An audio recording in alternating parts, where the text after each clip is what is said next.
Bom dia, igreja. Oi, meu nome é Davi. Obrigado pela oportunidade de estar aqui de novo. É um prazer poder ver a igreja cheia, né? Ainda não 100%, mas bem próximo disso. Então é motivo de alegria para a gente. Ok. Bem, a gente segue então com o nosso estudo, né? As nossas pregações no livro de Naum. Então, vamos abrir as nossas Bíblias. Vou dar até uns 5 segundos adicionais aí para vocês acharem Naum, pelo menos aqueles que estão na Bíblia, né, física, porque realmente não é um livro que a gente lê com tanta frequência, né?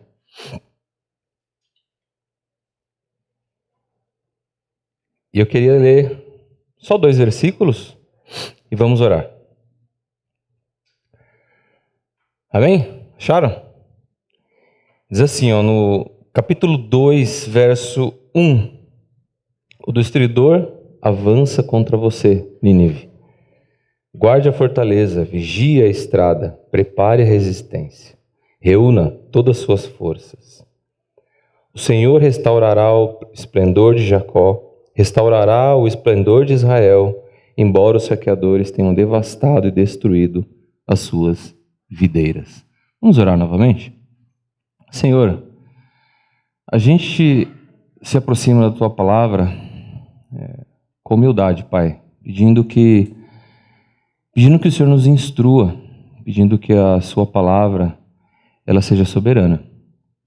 Que o Senhor nos dê entendimento, que o Senhor abra as nossas mentes, que o Senhor promova transformação nas nossas vidas. A começar de mim, Pai, os meus irmãos aqui presentes, os que estão aí acompanhando pela internet, que essa porção que a gente vai estudar das Escrituras, ela possa nos transformar, nos fazer pessoas melhores e mais parecidas com o Teu Filho. Essa é a minha oração, no nome de Jesus. Amém. Bem, nosso Deus, Ele é um Deus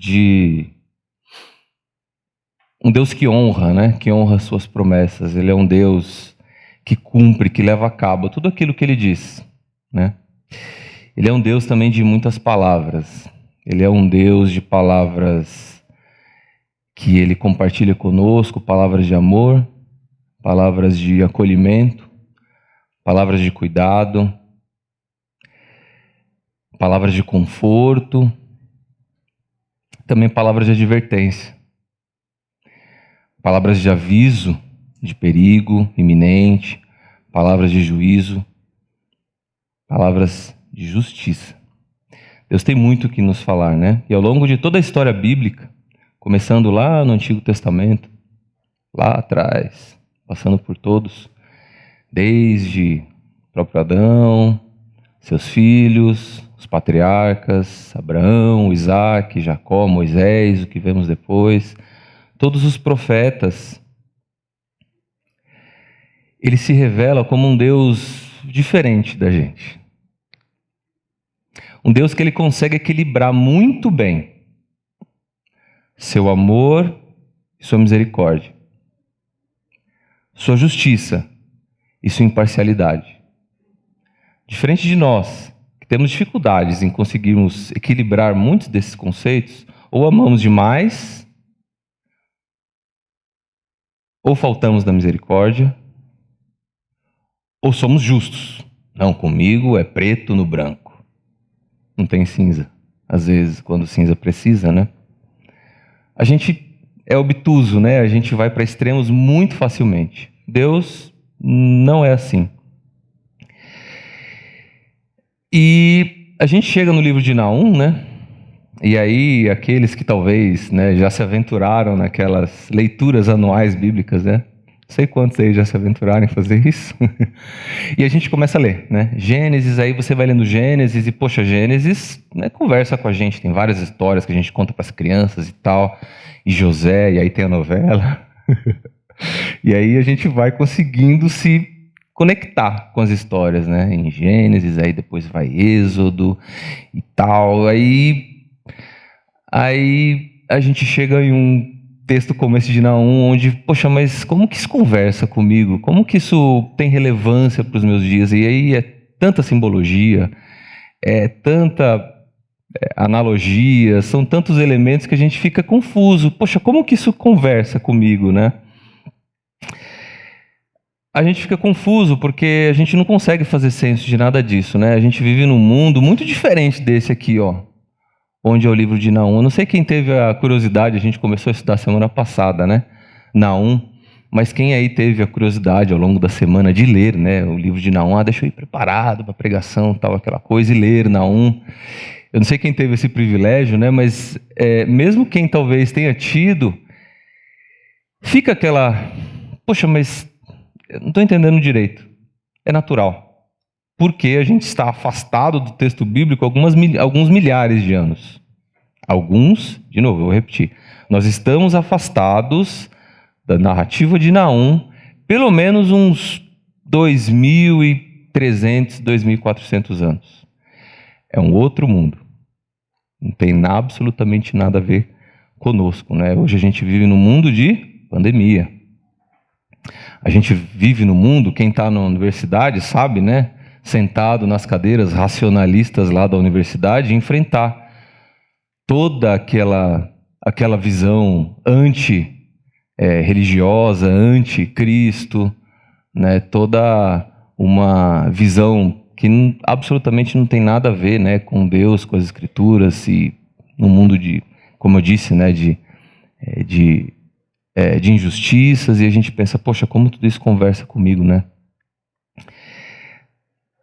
Mas a verdade é que não é bem assim, né? E Naum, a começar da semana passada, que a gente estudou, e a gente vai terminar semana que vem, ele tem aí uma mensagem para a gente. E é isso que a gente vai tentar explorar um pouquinho aqui. Porque essa é uma parcela muito rica das Escrituras, por diversas razões, né? Seja porque é de uma escrita poeticamente linda, literariamente espetacular, mas porque ele tem uma mensagem, sim, relevante para os nossos dias. Mas aí, gente,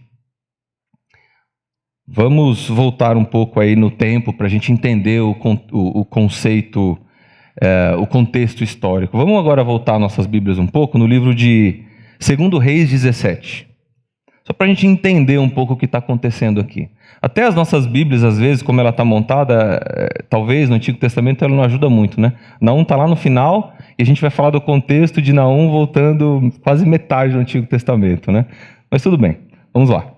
2 Reis 17.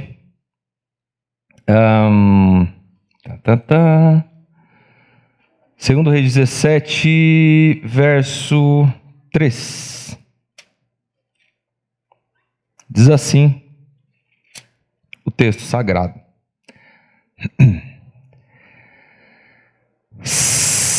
Salmaneser, para os que têm dúvida aí de que nome pôr no filho, né? Já está aqui, ó. Salmaneser, rei da Síria, foi atacar Oséias, que fora seu vassalo e lhe pagara tributo. Mas o rei da Síria descobriu que Oséias era um traidor, pois havia mandado emissários a So, rei do Egito, e já não pagava mais o tributo, como costumava fazer anualmente. Por isso, Salmaneser mandou alcançá-lo na prisão. O rei da Síria invadiu, olha aqui. O rei da Síria invadiu todo o país, marchou contra Samaria e a sitiou por 3 anos. No 9º ano do reinado de Oséias, o rei assírio conquistou Samaria e deportou os israelitas para a Síria. Ele os colocou em Ala, em Gozã, no rio Abor e nas cidades dos Medos. Olha que triste o 7.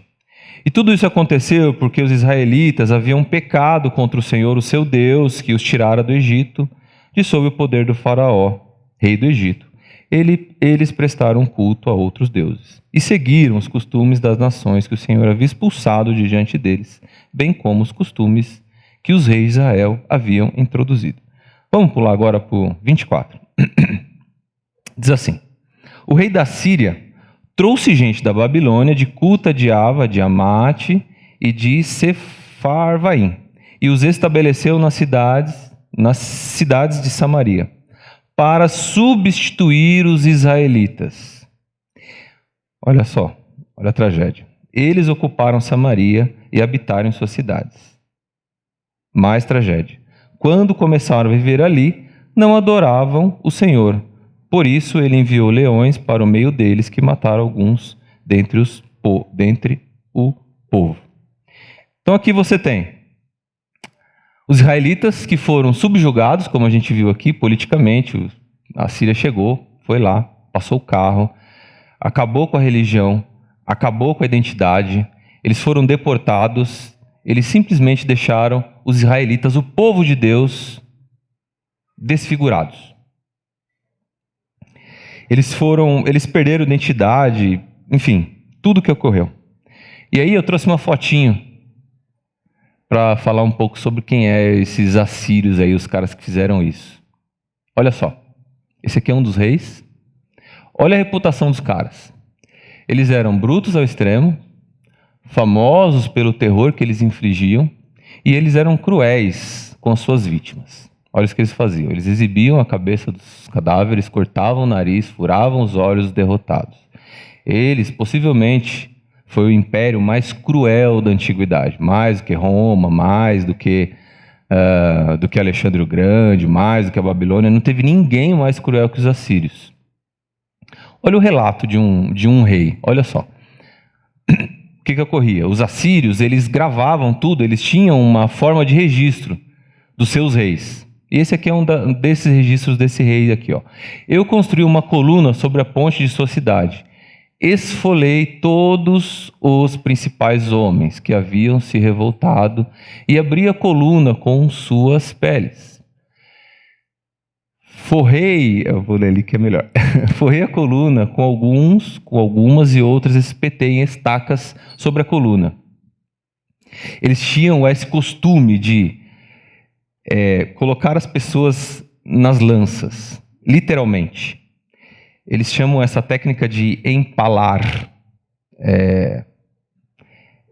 A lança era introduzida pelo ânus da pessoa e saía pela boca.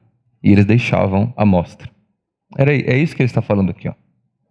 Em estacas sobre coluna. E ainda fixei em estacas ao redor da coluna. Esfolei muitos dentro de minha própria terra, espalhei suas peles sobre os muros e cortei os membros dos altos oficiais reais que haviam se rebelado. Muitos dos cativos dentre deles queimei na fogueira. Fogueira de gente viva, né? E muitos capturei vivos. De alguns cortei as mãos e os dedos, de outros cortei os narizes e as orelhas. Olha que gente boa. É esse povo que subjugou o povo de Deus. Foi exatamente esse povo que fez isso que a gente viu. E os olhos de muitos homens arranquei. Eu fiz um monturo de vivos, uma montanha de vivos, e de outros amarrei as cabeças nas vinhas ao redor da cidade. Os rapazes e as moças queimei na fogueira. Só isso eram os assírios. Só isso, mais nada. Tá? Então a gente tem aqui de forma bem vívida, né, aquilo que esse povo infligiu a política, e na verdade isso ocorria através de uma política. Né? Essa era a política deles, era assim que eles funcionavam. Né? Todo novo oficial assírio, ele recebia uma cartilha. Você precisa arrancar o dedo, você precisa fazer isso. Então eles usavam aquilo como a sua forma de agir. Assim que eles eram, né? Bem, o que mais chama atenção de tudo isso é que Naum, ele vai fazer essa profecia enquanto a Síria ainda estava no seu auge, né? E aí ele pinta a profecia do livro dele de forma muito vívida, né? Novamente, a gente vem para o texto e algumas coisas a gente não entende, mas para o leitor da época que lia tudo aquilo e que conseguia fazer senso de todas aquelas simbologias e tudo aquilo, ganhava em significado, né? Por isso que a profecia ela é tão impactante, né? Porque era para um povo que ainda estava em seu auge. Ele deve ter falado sobre a profecia de Naum. A profecia ela deve ter ocorrido ali talvez uns 50, 70 anos da queda definitiva, né, da Síria. Foi quando Naum falou, olha, tudo isso vai acontecer. Está narrado nesses 3 capítulos aqui, né? Agora, gente, lembre, e aí o pastor Paulo falou isso semana passada, que pelo menos uns 100 anos, uns 120 anos antes disso daqui, dessa profecia de Naum, Deus havia enviado um outro profeta, cujo nome era Jonas. A historinha de Jonas, do peixe que a gente conta para as crianças e tudo, é para o mesmo povo que fazia isso. Deus fala: Jonas, vai lá e fala para esse povo que faz isso aí, de que eu os amo. Isso não explode a cabeça de vocês pensar nisso? Esse povo aqui que faz tudo isso era um povo amado por Deus, e é um povo que Deus manda um profeta dele lá pregar. E aí Jonas não vai por quê? Porque Jonas se acha melhor que eles. Não, aquele povo, não vou. Olha o que eles fazem, olha a história desse povo, não faz sentido eu ir lá. E aí tem toda a dramaticidade de Jonas foge, né, e aquela coisa e tal, mas é esse mesmo povo. Então, só que o texto bíblico diz o quê? Jonas faz uma pregação horrível, assim, 5 palavras, e diz o texto bíblico que até os animais se convertem. Quer dizer, a extensão, né, da graça derramada de Deus, né, a extensão da misericórdia de Deus no povo foi tão grande que o povo se converte, mas 120 anos depois, eles voltam às mesmas atrocidades. Os ninivitas, portanto, eles não poderiam em nenhum momento alegar que Deus não foi paciente o suficiente para com eles. Em nenhum momento eles poderiam fazer isso. Gente, e aqui eu quero trazer... Eu vou usar uma frase de efeito, tá? A paciência de Deus tem limite. Vou repetir. Talvez, não, está fora de contexto. Não, está dentro de contexto. A paciência de Deus tem limite. Então o Senhor disse a Abraão: saiba que os seus descendentes serão estrangeiros numa terra que não lhes pertencerá, onde também serão escravizados e oprimidos por 400 anos. Ele está falando do Êxodo, né? Aqui é Deus falando com Abraão sobre o que iria acontecer no futuro, de que os descendentes de Abraão seriam escravos no Egito, de um império tão genocida e cruel quanto os assírios, né? Como a gente vê no comecinho de Êxodo ali. E ele fala: olha, os seus descendentes, que ele nem tinha ainda, né? Eles vão sofrer, vão ser oprimidos, vão ser massacrados por quanto tempo? 400 anos. Na 4ª geração, os seus descendentes voltarão para cá. Olha que interessante. Porque a maldade dos amorreus ainda não atingiu a medida completa. Ou seja, há um limite para a maldade. E Deus vai cobrar. Deus cobrou de Nínive, né? Conforme a profecia de Naum. E Deus cobrou também desse povo. Por quê? Porque depois o povo entra na terra prometida e toda aquela história. Então, novamente, a paciência de Deus tem limite. E aqui a gente vê isso, né? Os ninivitas, eles estavam agindo com crueldade com o povo de Deus. E Naum, de forma poeticamente brilhante, traz a dura verdade de que os dias da Assíria, né? A Nínive é a capital da Síria, então eu vou usar de forma aqui intercambiável, né? Iria chegar ao fim. Olha o que diz o verso 13, gente. Só as letras garrafais. Estou contra você. Imagina isso. Imagina Deus falando com um povo. Imagina Deus falando com uma pessoa: estou contra você. Já imaginou? Já imaginou a extensão do que é isso? O Deus criador do céu e da terra que a gente leu aqui, que nele foram criadas todas as coisas. Esse Deus, ele está contra um povo. Não sei quanto a vocês, mas ler isso dá um tremor, dá um sentimento assim de, não sei, poxa, eu sou muito pequeno, porque se Deus realmente estiver contra mim, olha, estou perdido. E Deus é direto a Nínive dizendo: eu estou contra você. Você que está oprimindo o meu povo, você que é cruel, você que é você que é bestial, você que só gosta de atrocidades, você que é tudo isso, eu estou contra você. Eu estou contra você. Simples assim. E aí, no livro de Naum, a gente voltar rapidamente, talvez a gente não vai ter o tempo de ler nos detalhes todos essas partes, mas Deus ele vai, Naum, né, o oráculo, né, da profecia, ele vai apontando ali o que ele vai fazer, né? Ele fala sobre a destruição, de que vai ocorrer, como a gente leu no verso 1. Ele fala que vai saquear, Deus vai saquear, pilhar e despojar a cidade de Nínive. Os melhores soldados do grande império da época serão inúteis, as mulheres serão tomadas, riquezas serão tomadas, o palácio, dizem que o palácio onde ficava o rei, ele tinha uma extensão de 20 campos de futebol, era enorme.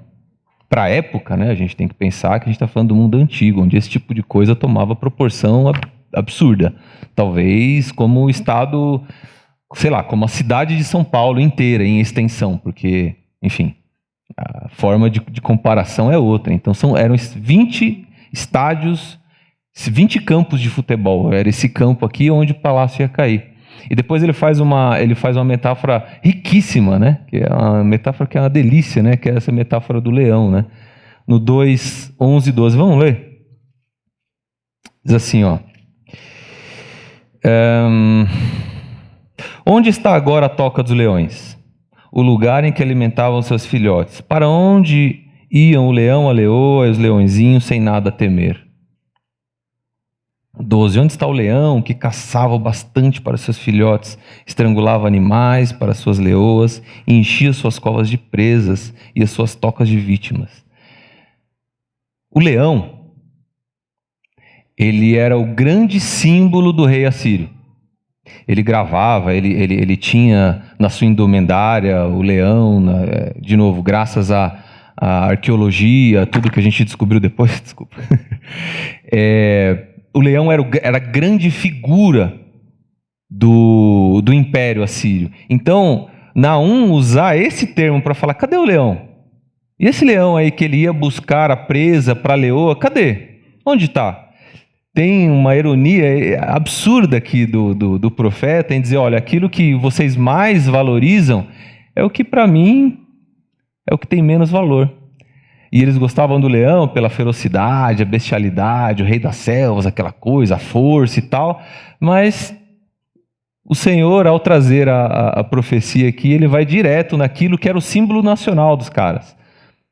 Serve para nada.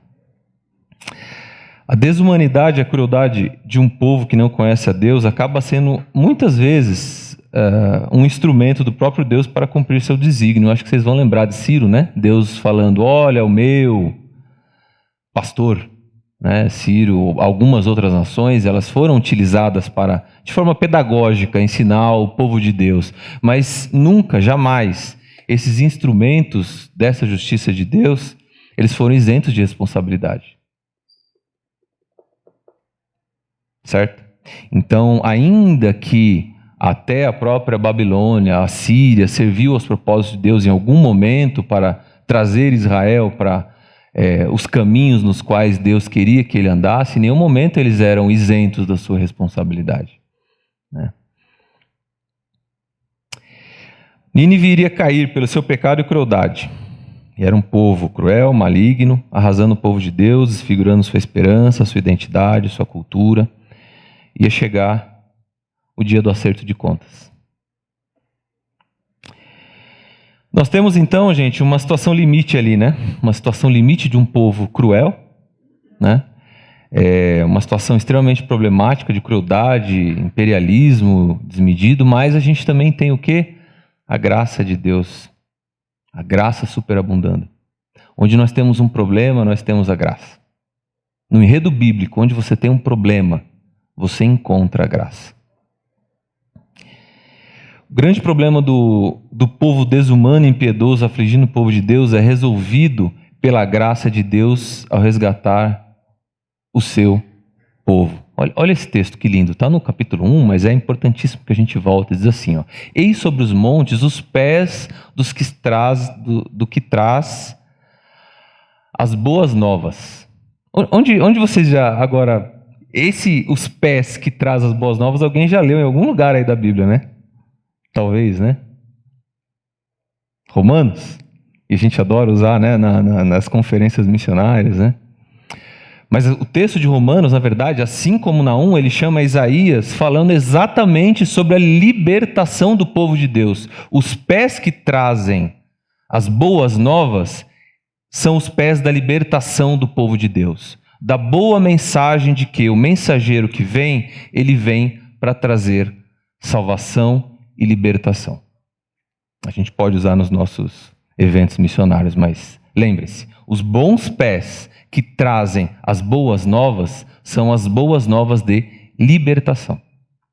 E é a mesma coisa que Naum diz aqui, ó, sobre, para ajudar, olha, não esquenta a cabeça. Os pés, eles vão trazer boas novas. E aí, gente, nós temos um grande problema de um povo cruel, mas nós temos a graça de Deus superabundando em salvando esse povo para que o povo faça algo.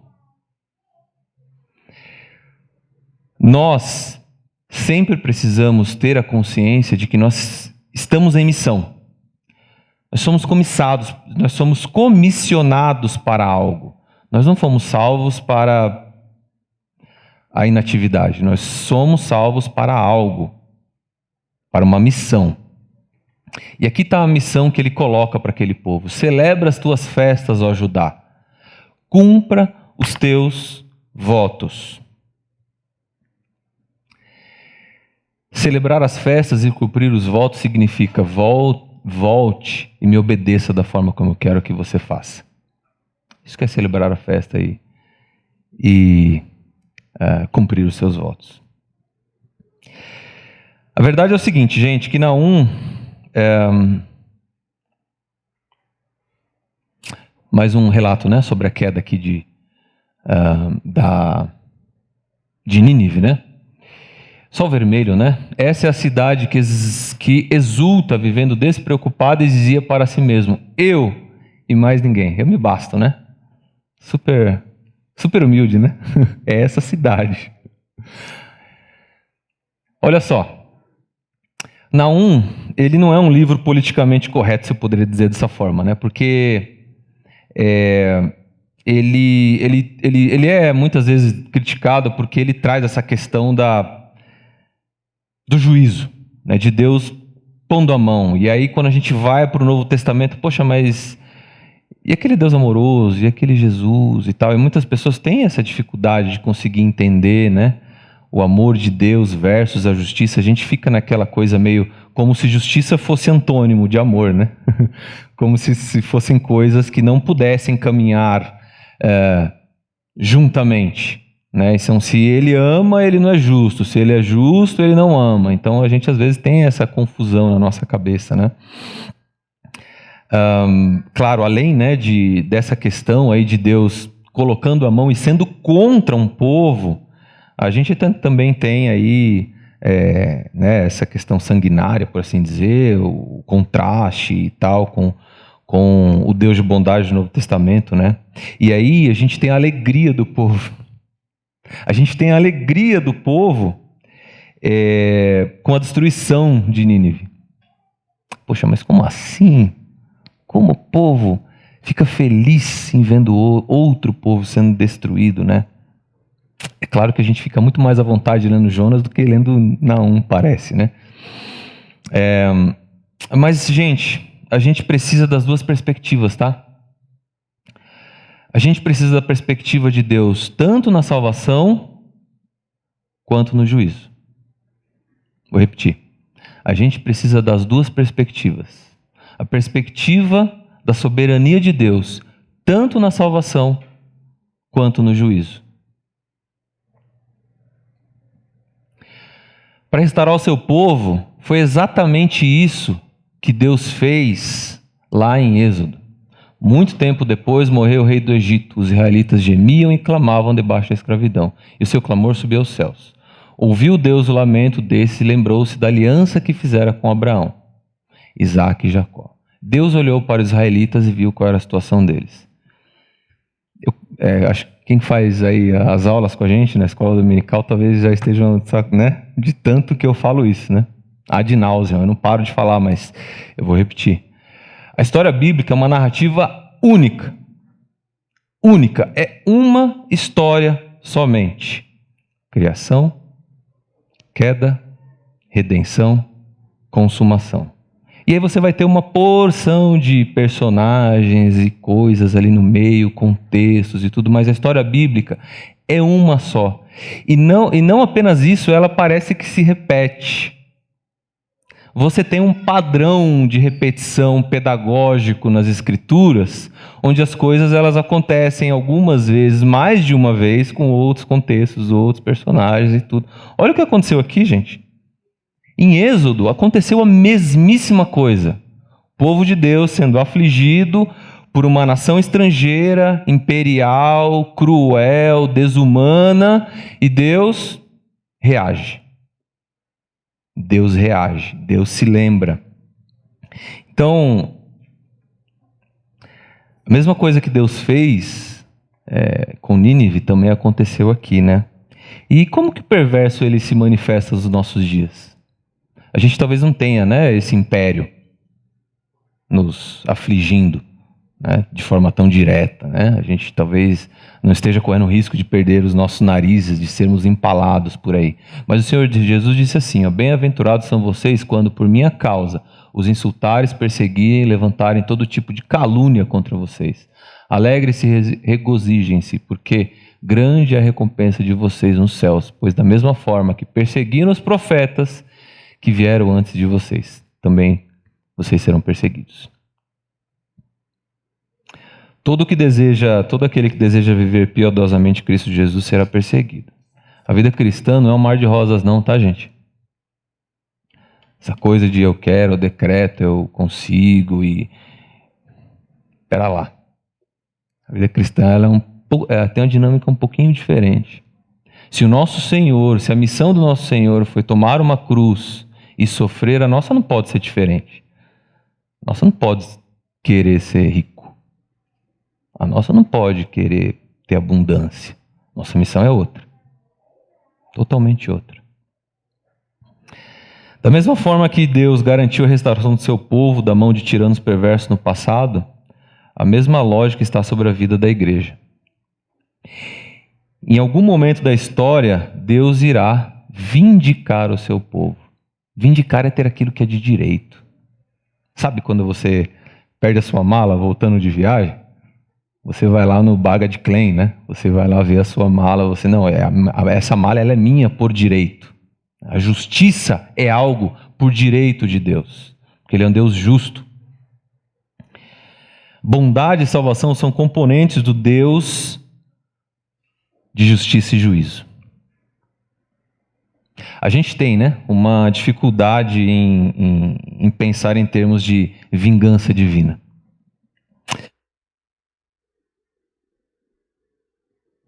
Ixi, acabou? Não, foi. Pois, para entendermos algumas coisas, mesmo que seja dentro das realidades espirituais, a gente usa vocabulário humano, né? Então, isso nas escrituras é muito comum, né? Muitas coisas a gente não entende e as traduções, às vezes, elas perdem um pouco dessas coisas e, óbvio, é o que é como nós nos comunicamos, é a nossa linguagem. A gente faz analogia com aquelas coisas que a gente conhece, né? E a gente sabe que vingança não é algo bom, né? Certo? Um grande sábio contemporâneo aí, Ramon Valdez, disse que a vingança nunca é plena, ela mata a alma e envenena. Contemporâneo. Muito sábio. E ele tem razão. Mas a vingança do nosso Deus, ela é desprovida de qualquer injustiça e imparcialidade. Que não é o nosso caso, né? Olha só. Apocalipse 18, 1, 5. Depois disso, outro anjo que descia do céu. Depois disso vi outro anjo que desceu do céu. Tinha grande autoridade e a terra foi iluminada por seu esplendor. E ele bradou com voz poderosa: caiu a grande Babilônia. Ela se tornou a habitação de demônios e antro de todo espírito imundo, antro de toda ave impura e detestável, pois todas as nações beberam do vinho da fúria da sua prostituição.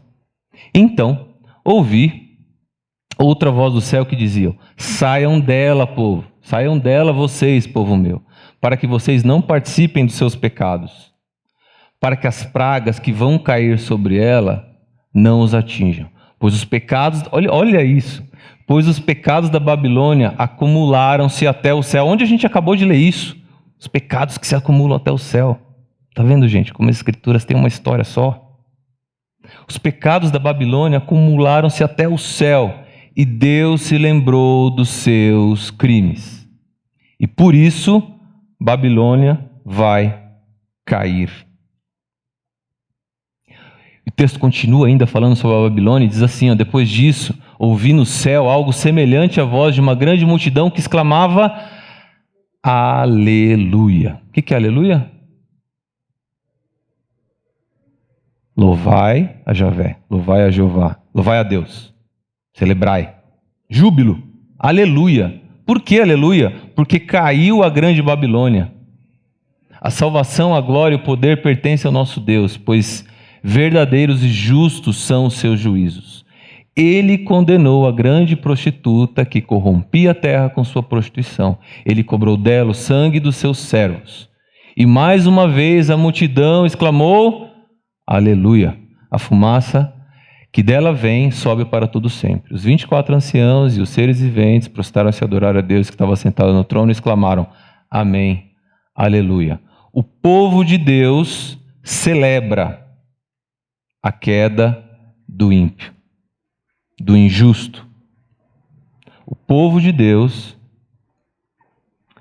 celebra, na verdade, deixe-me corrigir isso. O povo de Deus celebra a justiça de Deus. O povo de Deus celebra o juízo correto do Senhor. É disso que o texto está falando. Não é aquela coisa de, você fez isso comigo, então agora você vai ver o que vai acontecer. Não, não é isso. Até porque a justiça pertence a Deus e a Deus somente. E o povo de Deus celebra essa justiça. É a justiça que está sendo celebrada, não a punição, né?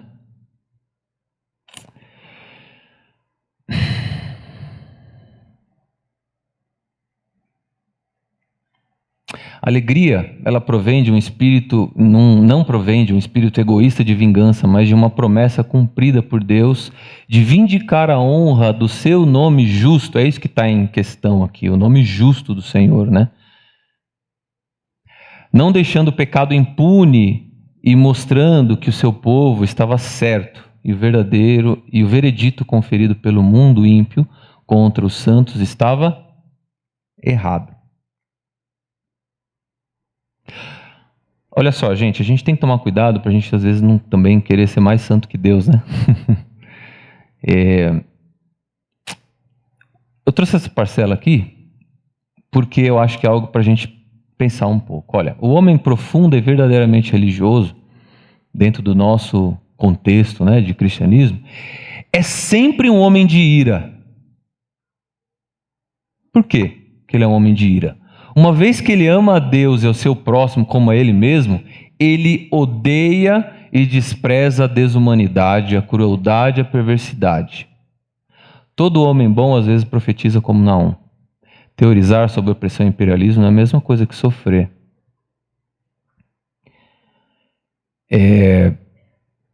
A gente tem que ligar a TV e se sentir, e ficar revoltado com o que a gente vê. A gente precisa se irar. Vocês se lembram do Senhor Jesus entrando no templo e aí vendo os mercadores lá no pátio? O que acontece? Ele se ira, porque estavam vendendo e comprando na casa do Pai. Então, a gente tem que se irar contra toda forma de impunidade, injustiça e crueldade. Tem um sociólogo se chama Emile Durkheim, talvez alguns já tenham estudado aí na faculdade, que ele tem um contexto que se chama a desnaturalização do fenômeno social. O que ele quer dizer com esse palavrório todo? Ele diz assim, olha, se você encontrar, isso é um sociólogo, tá? Ateu. Se você encontra um mendigo, você não pode achar que aquilo é natural. Esse fenômeno, né, social do mendigo caindo não é natural. Não é natural. Pode ser comum, mas não é natural. Pode estar em todo canto, mas não é normal. Não deveria ser. E o cristão, ele tem que se revoltar com isso. Essa é a ideia de ser um homem de ira. A gente não pode achar que isso é normal. A gente não pode achar que é assim que deveria ser. A mensagem de Naum, ela é atemporal, ela vai além. Não é só para o texto, né? Só para aquela ocasião, pros assírios, etc. e tal. Ela é atemporal. Por quê? Porque ela fala de 3 coisinhas, né? Ela fala da soberania de Deus sobre todas as nações. Ela fala sobre a execução da justiça contra a crueldade e a derrota dos arrogantes. Todas são coisas que estão na agenda de Deus, né? Essas três coisas estão na agenda de Deus, né? Ele é soberano, então ele comanda tudo. Ele vai demonstrar a sua justiça e, na verdade, já demonstra, mas vai ser consumado a sua justiça quando dá a volta do seu filho, a consumação de todo o cosmo. E também está na agenda de Deus a derrota aos arrogantes, aqueles que não os honram. Tá? As predições de Naum têm um significado para todos os tempos futuros, enquanto perdurar sequer uma partícula em que sobreviva o espírito de Nínive. O que é o espírito de Nínive? Um espírito de impiedade, um espírito de crueldade. Enquanto a gente vê isso daí por aí, qualquer um que tenha herdado, então, essa criminalidade e hostilidade, essa predição ela tem significado. O destino de Nínive se juntará em substância. O destino de Nínive, o que ocorreu com Nínive, ela caiu, ela vai se juntar, tanto em forma, né, quanto em substância, a todos os seus sucessores, né? Todos os povos ímpios, imperialistas e que estão... E não só isso, né? O Rogério, durante a oração dele, várias coisas nós oramos, né, sobre violência contra as mulheres, a gente orou sobre a pobreza, sobre as questões de vulnerabilidade, né? Pobreza, enfim.